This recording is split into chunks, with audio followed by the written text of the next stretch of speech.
que ce soit de Douala, de Yaoundé ou de Nkonsamba, presque dans tout le Cameroun. Aujourd'hui, les gens se livrent à la friperie. Les gens achètent de la friperie peut-être parce que ça coûte moins cher, mais des questions se posent au sujet de la friperie. Est-ce que la friperie permet véritablement au Cameroun de pouvoir bénéficier sur le plan économique? Alors, Abdou Salam a essayé de mener une enquête pour comprendre jusqu'à quel niveau la friperie peut apporter au Cameroun. Voici la chronique et juste derrière le débat. Chez de la friperie au Cameroun aura réussi à acculturer toute une génération. Jeunesse désœuvrée, sans mode typique, regard versé vers l'Europe, ce continent qui depuis longtemps habille l'Afrique. L'Afrique est un continent riche qui paradoxalement s'établit comme celui le plus pauvre. Le Cameroun, par exemple, dépend largement des ménages européens, surtout en matière de tenue vestimentaire. Dans ce pays, 8 personnes sur 10 s'habillent en tenue friperie, ce pour diverses raisons. Les uns se basent sur son prix abordable, les autres sur la qualité du vêtement ou de l'article. Si au Cameroun, la friperie advenait à mourir, femmes, hommes et enfants s'habilleraient en mode africaine, c'est-à-dire de manière décente, et en plus, les populations s'abstiendraient à ne consommer qu'européen. La plupart d'importateurs gagneront aussi en esprit de créativité. La friperie constitue un des symboles d'une Afrique en transformation négative, caractérisée par cette incapacité à faire prévaloir la mode de chez nous au bénéfice de la culture européenne. La vente des vêtements appelés friperie n'ont jamais développé l'Afrique. Peut-être l'économie d'un pays avare. Non à la friperie. Oui au développement des tenues ou de la mode de chez nous. Alors, nous savons tous que les prouesses scientifiques au 19e siècle ont conduit, bien sûr, ces Occidentaux vers l'Afrique. Et ce passage a permis notamment à ces derniers de pouvoir partager beaucoup de choses avec les Africains, notamment les tenues. C'est vrai qu'à l'époque de nos parents, on avait les cache-sexes. Et la venue, bien sûr, de ces Occidentaux nous ont permis de découvrir le pagne. Et aujourd'hui, en Afrique et dans plusieurs pays, bien sûr, du Sud, on utilise la friperie. Alors, la question qui se pose aujourd'hui est celle de savoir à qui profite la friperie. Est-ce que ceux qui achètent la friperie sont bénéficiaires? Est-ce qu'ils ont un avantage? Sans doute. C'est la question qu'Abdou Salam pose. Et à écouter, bien sûr, la chronique d'Abdou, on peut comprendre que Abdou fustige, bien sûr, la friperie en disant que la friperie est un véritable frein pour l'économie du Cameroun. Bonjour Abdou. Bonjour mon frère Emeran. Vous allez bien? Ben, je vais bien, je suis en tenue africaine. Alors William, bonjour à nouveau. Bonjour Emeran Biasso. Alors Abdou, quand on vous écoute dans votre chronique, on comprend tout de suite votre position. La friperie est un frein pour le Cameroun. Pourquoi le dites-vous? Bon, là, pas un frein pour le Cameroun, disons simplement que la friperie, les tenues friperie, parce qu'on parle ici d'habits, ouais. Parce qu'il y a aussi les friperies en tant que sac ou en tant que chaussure. Mais je parle ici de friperie en tant que tenue, d'abord, dans un premier temps. Puis nous parlons de la mode africaine qui se meurt de manière véritable. Donc, la friperie est un véritable frein, un vrai frein pour le développement, justement, du textile local. Vous savez que le Cameroun, justement, n'a qu'une seule entreprise, justement, qui fait à fond dans le textile, c'est justement l'entreprise SICAM que nous connaissons sans publicité. Mais il se passe que les Camerounais se versent entièrement vers la culture européenne. On s'habille simplement en friperie, ça encourage la dépravation des mœurs que nous vivons de part et d'autre, les tenues DVD et tout ce que vous pouvez savoir, alors que nous avons notre propre culture qui est déjà très très riche et qu'on arrive justement, et malheureusement qu'on n'arrive pas à développer. Je pense qu'il est important que le gouvernement camerounais arrive à jeter un regard encore plus sérieux sur ce point. Il est quand même étonnant qu'on voie une société comme la nôtre qui ne s'est jamais assis de manière véritable pour se poser des questions sur pourquoi la mode camerounaise ne prend pas d'envol. On n'a pas d'identité culturelle. C'est ce qui fait mal. On n'arrive pas à identifier, je vous dis, un Camerounais. Vous allez voir au Bénin ou encore au Sénégal, ou même ici en Côte d'Ivoire, parlons même des pays capitaux presque égaux avec le Cameroun. Je vous dis, on les identifie rapidement. On sait, celui-là, il est sénégalais. Celui-là, il est, je sais pas trop, il est égyptien ou il est marocain. Pourquoi est-ce que le Cameroun, on n'arrive pas à avoir une identité propre à nous, surtout en matière de mode? Pourquoi toujours embrasser la mode européenne? C'est ce qui me choque le plus. On a compris. Donc, qui est à l'origine des pertes de valeur, de perte d'identité africaine, et en matière de textile, ça vous l'avez dit. Oui, oui, en matière de textile, voyez-vous, le développement économique, ça n'implémente même pas de développement économique. Alors qu'on a toutes les possibilités, on peut mettre un système, un mouvement en place, un peu comme Thomas Sankara à l'époque, vous vous rappelez très bien, avec cette tenue qu'on appelait Sankara arrive, tu te rappelles? Donc il avait obligé justement les Burkinabés justement à s'habiller en tenue africaine, à développer le textile de chez nous. Donc c'est déplorable. C'est déplorable, vous l'avez dit. William, Abdou semble dire que le port de la friperie en matière bien sûr de vêtements est un problème, surtout pour le Cameroun, parce qu'on va prendre le cas du Cameroun. Il fait savoir que c'est à l'origine de la trahison des mœurs du Cameroun. Partagez-vous cet avis? Ibrahim Biasso, quelqu'un ne peut pas dire qu'il ne mange pas le porc, après on le voit en train de consommer le saucisson. Si vous voulez qu'on retourne aux mœurs camerounaises, même ce tissu, vous ne devez pas porter, vous devez vivre avec vos cache-sexe, vous devez porter les vêtements faits à base de paille. Donc aujourd'hui, ne venez pas porter également, le parent venez me dire qu'on a perdu notre identité, alors que vous-même portez le paille. Vous avez parlé de textile aujourd'hui, ça vient d'où? C'est toujours les Européens qui sont venus avec, avant qu'ils n'arrivent. Est-ce que les Africains... On a une mode, on a une identité. Je vous en prie, je vous en prie. La mode africaine, c'est laquelle? Je vous en prie, mon cher. Vous avez développé tout à l'heure, je me suis... Je vous relance. Je me suis abstenu de parler. Je vous ai bien écouté. Vous êtes en train de parler de l'avenue du textile, de l'identité africaine, identité camerounaise. Mais je vous rappelle, mon cher ami, que même le pain que vous abhorrez n'est pas l'identité camerounaise. L'identité camerounaise africaine, ce sont les casse-textes. Je parle de la mode, je parle de la couture, si tu veux. Permettez. Je veux qu'ils comprennent mieux. On va un peu recadrer. William, je reviens avec la SICAM. Vous avez évoqué la SICAM. Je vous rappelle que les premiers actionnaires de la SICAM, ce ne sont pas les Camerounais, ce sont les Européens. Et alors? Ça veut dire que c'est la culture européenne qu'on a importée. Maintenant, lorsque mon cher ami a un problème avec la friperie, je me demande dans quel monde il vit. Je voudrais prendre deux exemples très simples, Miram Biasso. Alors, le pain, un pain, un yard, c'est un yard aussi yard, un pain, ça coûte combien au marché? Avec 3 000, 5 000. Et les bons pains même, c'est avec 15 000 que vous les achetez. C'est le faux pain qu'on va à 3 500, 5 000. Alors que avec 1500 francs, vous avez une bonne cheveux. Vous développez les maladies que nous connaissons tous. Ça c'est vrai. Avec 1000 francs, 1500 francs, vous achetez les tenues européennes. On sait ce que ça provoque par après. Alors, bon, on va essayer de recadrer un peu. Le problème est relatif au port de la friperie. Tout à fait. Alors là, c'est la problématique d'aujourd'hui. Alors tout à l'heure, vous avez dit... Le port de la friperie, moi je ne pense pas que ce soit ça le port de la friperie. On parle de la friperie comme étant un fonds de développement local. C'est là où je me suis... Le textile local, bien entendu. Tout à fait. Ce port de friperie qui est à l'origine des freins dont Abdou fait montre aujourd'hui. Alors, on va essayer de... Ça veut dire qu'on peut avoir la friperie sans porter, ça ne dérange pas. Le fait d'acheter la friperie, parce qu'on n'achète pas pour garder, on achète pour porter. Voilà, tout à fait. Alors, tout à l'heure, vous avez dit que porter le pain et venir fustiger le pain, c'est problématique. Mais il est important de rappeler que le pain a été reconnu comme étant le vêtement par essence de l'Afrique, même si à l'origine, le pain n'est pas un vêtement africain. Tout à fait. Voilà. Je crois que vous l'avez dit. Le pain n'est pas proprement un vêtement africain. Il est important de faire la précision. Donc l'Africain se réclame cette identité du pain. Voilà, il se réclame. Vous avez bien fait de rectifier le tir. Maintenant, quand je vais parler de l'importance ou encore dans le port du pain, moi, il n'y a pas de choix à faire. Si j'ai assez d'argent, puisque nous savons que le Cameroun c'est un pays pauvre et très endetté d'ailleurs, mais pour ceux qui ont de l'argent, ils peuvent se permettre d'acheter des gros costumes, ils peuvent se permettre d'aller acheter des gros pannes et pas de pannes de 3 500, 5 000, ou lorsque tu portes 2 fois l'eau commence à couler et tu commences à regretter. Parce que quand tu as payé à 5 000, tu peux encore voir un couturier. Quand tu achètes à 5 000, tu peux avoir un couturier, on te taille, ça te revient peut-être à 8 000, 10 000 francs. Alors qu'avec 10 000 francs, tu as pratiquement 8 vêtements et tu gères ton mois, ou bien tu gères même 6 mois, ou bien un an avant d'acheter encore des habits quelque part. Je vous pose une question. Si vous avez la possibilité de choisir entre la friperie et le pain, vous choisirez? Ibrahim Biasso, il y a des friperies de très bonne qualité par rapport au pain.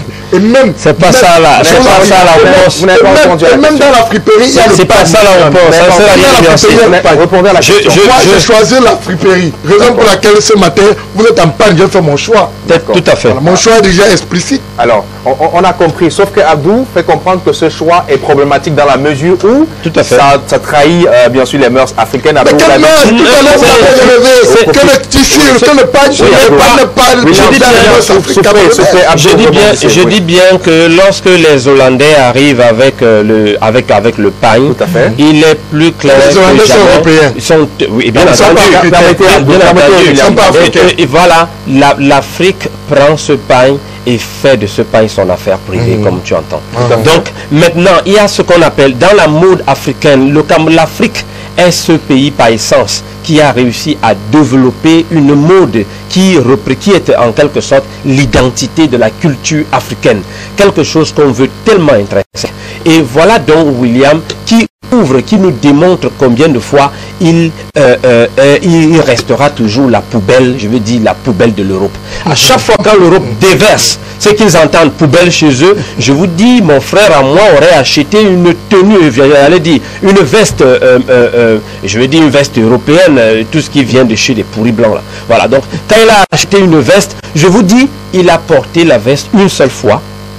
Après, le lendemain, il a eu des boutons terribles, tu peux pas t'imaginer, jusqu'aujourd'hui. Donc justement, il n'a pas parlé du mauvais côté encore de cette friperie qu'il aime tant. Et il vous dira quelque part qu'il a déjà eu des problèmes un jour parce qu'il a acheté justement cette tenue européenne là. Je dis la friperie. Je refuse qu'on reste la poubelle de l'Europe. Je refuse, je ne suis pas d'accord avec ceux qui ne veulent pas implémenter, ceux qui ne veulent pas impulser la culture de chez nous. La culture africaine, c'est la mode africaine, c'est notre identité. Le pain n'est pas africain, je dis bien qu'on a fait, l'Afrique a fait du pain. Ce n'est pas vous qui avez créé. Je dis bien l'Afrique a fait du pain. Identité. Et puis l'impact terrible qu'il ignore que ça a posé. Je vous dis que le Cameroun, jusqu'à aujourd'hui, le coton camerounais, parlant du textile bien entendu, ça fait très bien qu'à partir du coton, du textile, on peut avoir justement cette tenue-ci, je vais plus le rappeler à William. Alors maintenant, voilà tout à fait. Mais il se passe justement que l'importation du coton camerounais en a pris un terrible coup. Nous sommes à 15% d'exportation du coton à l'extérieur. Je dis du coton camerounais. Et puis ça ne bénéficie pratiquement pas aux Camerounais. Ça nous fait perdre en autorité, ça nous fait perdre en créativité. Et pourquoi William peut accepter une chose aussi horrible? Je pense à tout ça, le fait que William devrait très bien faire de comprendre que on n'avance pas avec justement en empruntant la culture des autres. Comment allons-nous faire pour montrer ce que nous avons de grand? Comment allons-nous faire pour montrer le pain? On arrive à coudre le pain avec d'eau. On arrive à faire du pain. Permettez à ce qu'on réponde à votre question. Vous avez posé une question. La question est celle de savoir comment ferons-nous pour pouvoir vendre les valeurs africaines au-delà du monde. C'est cette question. Avec le pain.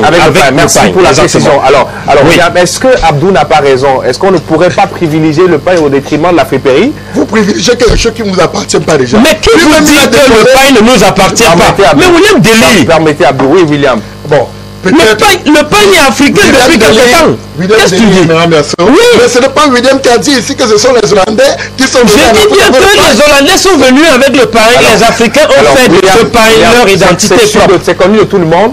Ça c'est clair. Il est africain, mais ils ne sont pas les Africains. C'est plus vrai que jamais. Le pain. Non, ça c'est une réalité. Alors dans la culture, tu verras très bien que le pain avait été négligé. Les Africains l'ont récupéré dans les différents clips. Vous voulez nous dire aujourd'hui que le football est brésilien parce qu'aujourd'hui ils sont les meilleurs en matière de football. Mais c'est faux mon cher ami. William. C'est faux. Soyons. À l'origine, d'où vient le pain, Emeram Biasso? Le pain, il est hollandais. Il est hollandais. Oui. Et hollandais, c'est africain? Non, c'est pas africain. Et pourquoi vous dites que le pain, c'est pour les Africains? Alors, c'est pas parce que vous avez adopté quelque chose que forcément ça devient pour vous. Mais nous l'avons adopté, gardons ça. C'est pas pour vous. Mais je dis bien, on ne devrait pas garder. Restez. Est-ce qu'elle est mauvaise? Si vous voulez parler d'identité, vous voulez parler d'identité propre, parler de la culture africaine. Est-ce que c'est une culture négative? Revenez à l'âge de l'Antiquité. Allez construire les maisons en hutte, vous habitez dedans. Ne dormez plus dans les maisons dans des étages. On ne se comprend pas. C'est la raison pour laquelle le pain est devenu le nôtre. Alors, vous avez adopté le pain. Maintenant, lorsque vous adoptez le pain, trouvez maintenant comment africaniser le pain. Je suis d'accord avec cela. C'est-à-dire, tu commences à être d'accord. Ok, je peux m'en réjouir. Je peux m'en réjouir. Tu commences à être d'accord.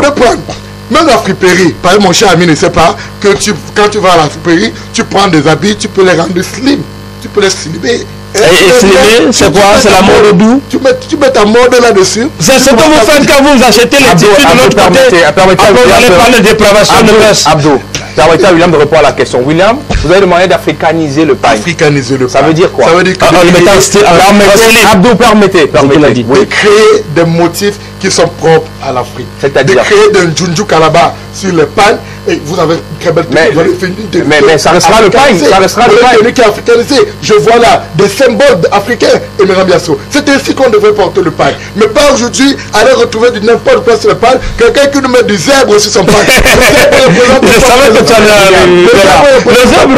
Le zèbre c'est l'Afrique. Le zèbre c'est l'Afrique. Est-ce qu'après avoir fait ça, on pourrait parler de tenue africaine? Maintenant, on ne pourrait pas proprement parler de tenue africaine, mais on pourrait parler d'un vêtement qui sied aux Africains. Oui. Puisque ça leur convient mieux. Mais Emeram Biasso, je reviens encore sur la charité. Parce que pour avoir une tenue comme la vôtre, vous n'avez pas déboursé moins de 5 000 francs. Vous ne l'avez pas fait. Alors qu'avec 1 000 francs, et tout le monde connaît le SMIC au Cameroun. À qui la faute? À qui la faute? 23 000 quelque chose. À qui la faute? Bon, non, c'est peut-être une souligné très important, je l'ai souligné d'ailleurs. Alors, lorsque le SMIC est réduit comme ça, Emeram Biasso, comment faire pour débourser 5 000 francs pour avoir une tenue en paille? Ça revient de l'extraordinaire. Ça revient pour des personnes aisées. Alors qu'avec 500 francs, oui, c'est possible. 500 francs, vous avez une belle chemise là, à la friperie. Avec 2500, vous avez un beau sac à main à la friperie. Avec 2 colos, 2 000 francs, vous avez des belles chaussures à la friperie. Mon cher ami. Alors, Julien, vous posez là une problématique du coût de vie. Tout à fait. Du coût de vie qui ne permet pas à tous les Camerounais de pouvoir s'approprier du pain. Une enquête a été effectuée. On est descendu dans la rue. Sur 10 Camerounais, 8 Camerounais aiment la friperie. Ça a été dit. Est-ce que c'est Camerounais? Alors, on va poser la question à Abdou. Parce que c'est moins cher. Alors, et de la bonne qualité. Est-ce que c'est parce que ces populations du Cameroun n'ont pas le choix que d'aller vers la friperie à cause du coût de vie? Parce qu'on sait aussi que s'offrir un tissu pain, il faut débourser un peu plus. À qui la faute? Puisqu'on parlait de dépravation de mœurs. Exactement, le budget du Cameroun, je réponds à ta question, le budget du Cameroun des années 84, 85, 86 n'était pas lourd comme celui d'aujourd'hui. Aujourd'hui, et c'est la friperie qui a augmenté. Voilà, attends, j'y arrive. Il se passe simplement que les gens ne s'habillaient pas justement en friperie de cette manière-là. La friperie a justement pris un coup après les années 97, 88, 89, 90. C'est là où l'Europe a compris facilement qu'il pouvait ouvrir un marché d'importation incroyable de friperies. Donc la friperie n'a jamais été bien. Et il se passe simplement que il parle de la charité. Le gouvernement camerounais n'a jamais mis une bonne politique en place qui puisse permettre au Cameroun de vendre justement. Il se passe que, pose-toi la question, voilà le nord, voilà le nord Cameroun et l'extrême nord. Oui. Je vous dis, au nord et à l'extrême nord, on ne s'habille campagne. Ah bon? Dites-vous bien, ils sont plus riches qu'au littoral. Ils sont plus riches que les populations. C'est le pain. Je parle des femmes. Le gandoua, c'est le pain. Parlons même des femmes. Gandoua, c'est le pain. Parlons même des femmes. Les femmes s'habillent en pagne, en majorité. Ils le savent, ils ne veulent pas le reconnaître. Elles ne s'habillent qu'en pagne. Nous avons notre jeune Fatih ici qui travaille avec nous, Fatima. Je vous dis, elle est en pagne. Et elle est toujours en paille. Ce n'est pas parce qu'elle est trop riche. Je dis, attends, tu es témoin. témoin, Fatima s'habille sur sa paille. Non, elle ne met pas que le voile. Je dis, est-ce qu'on s'habille en voile? Non, elle voile sa tête, ses cheveux, si tu veux. La vérité, on a compris que la vérité est là. On a compris. La vérité est là. Le port de paille, c'est ce qu'il devrait être. Je dis bien que le gouvernement camerounais devrait mieux faire en implémentant une politique, en mettant une politique en place qui puisse permettre aux Camerounais de s'habiller un peu plus, je dis bien, en mode africaine. Là, ça va ainsi développer. On vous a compris. Alors William, permettez que j'en place une. Alors William, si on part sur le principe de la fabrication, parce qu'on sait que chaque État doit pouvoir fabriquer et pour pouvoir permettre à l'économie du pays de s'augmenter et fabriquer pour exporter. Alors si on part sur le principe de la fabrication, le simple consommateur de consommer de la friperie, est-ce que ce n'est pas problématique pour vous? C'est problématique, Mme Biasso, c'est problématique. Mais je dis bien, aujourd'hui, les industries de textile, il y en a comme au Cameroun. Ce n'est pas la faute à la friperie. À qui la faute? Au système camerounais. Tout à fait. Je vais la voir ce matin. Vraiment, je suis un homme heureux. Je suis un homme heureux. Ce système, je dis bien, je ne suis pas d'accord avec le système mis en place. Attends, mais William ne peut pas me comprendre. Pour une fois, il peut être d'accord avec moi. William de répondre. On vous demande de donner les arguments, vous le donnez. Et justement, qu'est-ce que tu appelles? William, donnez vos arguments, mon cher. Je pense que le débat ici n'est pas de savoir. Tu n'as pas donné d'arguments ici. Tu es coincé simplement. Alors, William, on va besoin d'être coincé, mon cher ami, puisqu'on n'est pas dans les règles de boxe. Non, c'est pas une règle de boxe, bien entendu. Abdou, sinon, on va vous enlever la parole. Permettez-moi de recadrer. La problématique de c'est le port de la friperie et ses conséquences. À quel niveau, à quelle implication? Ça n'a rien à voir. On parle de système mis en place par le gouvernement. Donc, on revient sur le port de la friperie. Mais oui, tout en temps même. Il faudrait comprendre qu'en 1990, il n'y avait pas d'importation de la friperie au Cameroun. Dans les années 90, il y avait combien d'habitants au Cameroun? Mais qu'est-ce qu'il raconte? La population a augmenté, va doubler. Je parlais ici du budget. Toi, le chiffre. Comment? Le chiffre. Il y a besoin d'endettement qui se pose. Le Camerounais moyen. Du coup, il est important. Le Camerounais moyen avait. Je vais vous poser une question. Pour pouvoir habiller les Camerounais, il faut faire quoi? Pour pouvoir habiller les Camerounais. Tout à fait. Il faudrait que les Camerounais se rendent dans les marchés pour acheter les vêtements. Il faudrait également que le gouvernement crée des industries qui vont... Il faudrait que les couturiers... Continuer à acheter la friperie de l'autre côté, si cet argent va encourager à développer justement le textile local. Les entreprises du textile, c'est les entreprises qui fabriquent uniquement du pain. Je vous dis très bien que on parle de tissu pour faire des vêtements. Mais mon cher, permettez que je parle. L'unique entreprise. Permettez, William. On m'a posé la question. Pour faire des vêtements, on a besoin du tissu. Et il faudrait des entreprises qui vont fabriquer des tissus et les mettre à disposition des couturiers qui vont coudre des vêtements pour les populations camerounaises. Vous avez déjà une. Vous avez déjà une. Alors, si vous étiez venu ici dans un débat, vous avez déjà une entreprise.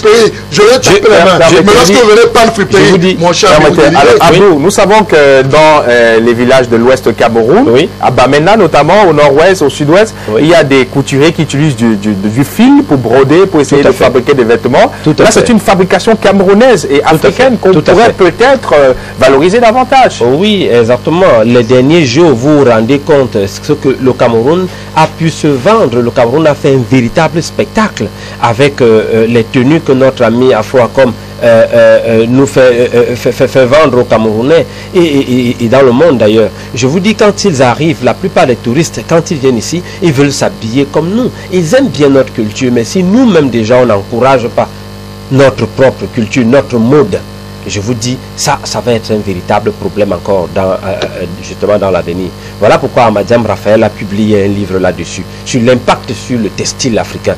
Amadiam Raphaël, il est ingénieur et il a pensé à ça depuis très longtemps. C'est pourquoi je suis en train de vous dire, mon cher William, sois-en sûr, le tissu africain, le tissu, parce que moi j'appelle le tissu africain, hein, le tissu africain avec la mode africaine, nous permet exactement de développer, d'exporter justement notre culture et en même temps, ça nous permet de rester grand. Et William va finir. il sait ce que j'ai dit. Non, il sait. Quand il a dit, je sais. Il a dit. Non. William a un problème. En réalité, il aime faire dans la diversion. Quand il est d'accord avec toi, il veut animer la galerie. Pourtant, nous sommes en train de parler des choses très sérieuses. Vous mettez les friperies que vous ne savez pas. Vous ne connaissez même pas qui les avait mises de l'autre côté. Je vous dis, vous ne savez pas qui les avait portées. Et quand cette tenue arrive ici, vous vous habillez, quand vous transpirez, vous imaginez ce que ça fait dans votre peau. Hein? Vous imaginez quand on vous fait comprendre que cela avait un cancer la peau. Vous ne savez pas. Vous prenez sa tenue, vous portez. Et ça provoque des boutons inimaginables. Je vous dis, arrêtez, la friperie n'avance pas. Pensez à développer avec 1000 francs. Avec 1000 francs, il a parlé de IA tout à l'heure. Vous avez votre parole. Je voulais revenir là-dessus pour lui dire qu'avec 1000 francs, on va avoir un IA ou avec deux. Avec 1000 francs au Cameroun. Oui, je n'ai pas dit 6 IA. Je parle d'un IA. Vous avez un IA. Pour porter quoi? Je dis à 1000 francs. Pour porter quoi? C'est pas croyable. Vous portez quoi? William, avec 1000 francs, vous avez un IA. Et ce IA peut vous permettre. Avec 1000 francs, on ne pas quelqu'un qui n'a jamais cousu. Mais attends, il ne comprend pas. Je dis bien, William, je ne me ferai pas dans la diversion. Je suis en train de parler de ce qui est vrai. Avec 1000 francs, qui ont vendu le Cameroun à l'extérieur. Je vous assure, Mme Biasso, vous n'avez pas 25 000 francs, vous ne pouvez pas avoir cette tenue. Mais écoutez, 25 000 francs. Vous achetez la veste à combien? Vous achetez la veste à combien? Uniquement l'euro. Et tu achètes la veste à combien? À 150 000. Vous avez parlé tout à l'heure. 150, 200, 300 000, voire plus. Tu as acheté la veste à la friperie à 150 000. Mais qu'est-ce que tu racontes? À la friperie, même si ce n'est pas en friperie. Même si ce n'est pas en friperie. la veste à la friperie à 5 000. D'accord. Donc, c'est une tenue qui vient d'ailleurs. Le pressing. Sans la vérité. Lorsqu'il y a le pressing, je n'aurai jamais de maladies. En plus. Alors, je disais qu'il faut débourser au moins 25 000. Et pour avoir tout l'ensemble, vous n'avez pas 50 000, vous n'avez pas vos vêtements de la sorte. Combien touche les Camerounais pour pouvoir porter un vêtement de 50 000 francs? Mais combien les Camerounais s'habillent comme veste? Et la veste, la veste. Il y a la veste, bon, oui, vous venez encore sur ce plateau en veste, je vais vous rappeler. Oui. Parce que je sais que vous mangez parce que la veste ne dépasse pas 5 000. Alors, parce que c'est de la friperie. Je disais tantôt, Mme Biasso, que là, j'ai perdu un peu le temps. Oui, le Camerounais touche. Oui, reste en plus, William. Parce que tu n'as rien à dire. William. Il touche combien? Alors, est-ce que parce que le Camerounais ne touche pas grande chose, on devrait continuer à porter la friperie sans pour autant penser à développer les industries textiles? Ce n'est pas n'importe quoi. C'est pas l'homme du bateau. C'est n'importe quoi parce qu'il a. Parce que le problème est plus grand que celui de développer l'industrie du textile. Ce n'est pas au Camerounais lambda de développer l'industrie du textile au Camerounais. Au Cameroun, autant pour moi. Il a simplement oublié qu'il a acheté récemment une veste. Ça, je vais dire la vérité. On va sortir. Ça, on ne le savait pas. Il a acheté une veste à 200 000 tours. On sort du débat. Et il travaille à BK Télévision. Il me dit qu'il ne peut pas s'habiller en pagne. Mais c'est terrible ce matin. Nous sortons du débat. Non, je pense qu'il est important qu'on développe justement la mode africaine en passant par, en encourageant justement, en encourageant le textile local. Et je pense en achetant, en oubliant la friperie, plutôt en achetant les tissus africains, ça nous vend de manière... Qu'est-ce que tu appelles tissu africain? Alors, puisque les Africains n'ont pas aucun tissu. William, William en conclusion. Alors, le débat, on a inventé les tenues africaines au jour et il dit que le Cameroun n'a pas encore développé le tissu. Le débat est faussé dans le départ parce que mon cher ami Abdou lui-même l'a dit ici. Le tissu africain vient de la Hollande. Ça veut dire que a été adopté justement des Africains. Et a été adopté par l'Afrique. Puisque les Camerounais eux-mêmes cultivent le coton, il est important de développer l'industrie du textile. En développant l'industrie du textile, on y ajoute des motifs. En matière de mode, quelle est donc l'identité du Cameroun? Alors, en matière de conclusion, rapidement. J'ai comme l'impression que c'est lui qui est fripier aujourd'hui. Alors, en conclusion, je disais tantôt, il est important maintenant qu'on développe l'industrie du textile au Cameroun et en Afrique avec des motifs propres aux Africains, propres aux Camerounais. Avec des motifs, propres aux Camerounais. Et Je pense que lorsqu'on va développer cette industrie textile, les Camerounais pourront, pour ceux qui ont un peu d'argent, se ruer vers cette industrie du textile-là. Ceux qui n'ont pas d'argent vont continuer à se battre et se débrouiller comme ils peuvent afin d'être chauds avec, bien entendu, les tenues de la friperie. Parce que les rois de la sape aujourd'hui, Imran Biasso, en Afrique, les rois de la sape sont les Congolais. D'accord, vous l'avez dit. Alors, le bonjour s'habille en friperie. Bonjour pour sortir. On ne fera jamais ce débat. Bonjour pour sortir. Bon, voilà, le débat est terminé. Voilà. Je vais dire bonjour à mon ami, mon frère Hamadam Raphaël, qui a justement émis une œuvre littéraire que nous connaissons tous. Je pense que c'était Impact de la filière textile coton camerounais sur le développement, justement, le développement socio-économique. Donc, on va dire, exactement, on va dire bonjour à... Alors, William, vous, en conclusion, on sort. Voilà, merci encore, merci à tous ceux qui nous ont regardé ce matin. Restez fidèles au programme d'ABK Télévision. Bonjour à la maman de Louise Amel. Voilà. Elle savoure son nouveau téléphone. Alors, je pense que c'est très clair ce matin. Il y en a qui préfèrent porter de la friperie. Il y en a qui préfèrent porter, bien sûr, du tissu pagne. C'est vrai. Mais toujours, il est important de développer l'industrie textile au Cameroun pour permettre l'exportation et faire augmenter l'économie du Cameroun. C'est sur ce que nous allons mettre en thème à ce monsieur de la musique, un véritable régal.